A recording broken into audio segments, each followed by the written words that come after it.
the decades before the signing of the treaty, Māori society remained largely unchanged. But nothing stays the same forever, and important changes were already occurring.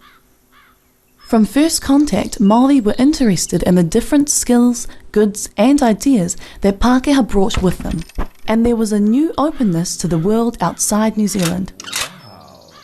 One of the things the missionaries brought with them was books, and in learning to read and write, Māori were able to access totally new ideas about their world and others. Earlier, from the turn of the century, a number of chiefs had travelled overseas. They went to Australia, North America, Asia, and Europe. It was also a time when a relationship between the British Crown and some chiefs was forming. In 1820, two Ngāpuhi chiefs went to England and met with King George IV.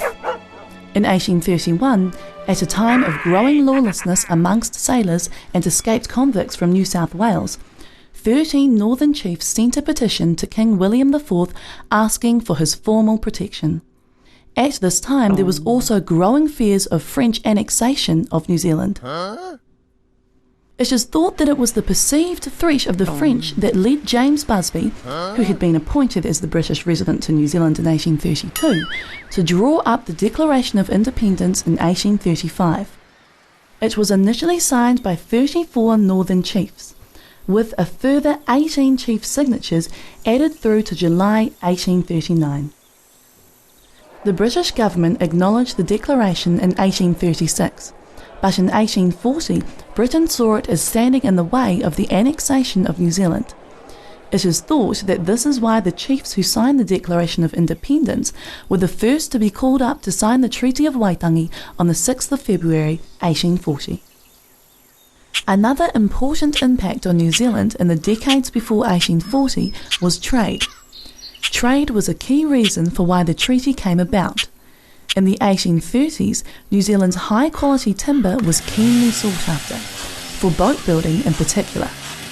Joint ventures were set up between Māori and Pākehā to export it to Australia and Britain. British traders also wanted flax fibre to make rope for rigging. Britain certainly wanted to protect its trade interests in New Zealand. Māori traders were also prospering selling food like pork and potatoes to the sailors and traders coming ashore. One enterprising Māori farmer, Ngāwiri Taiwhanga, who later signed the treaty, was supplying milk and other dairy products to Kororareka. These changes were important and had a direct bearing on the signing of the treaty. This was because the treaty was a key way Māori believed they could retain control over and take best advantage of their changing world.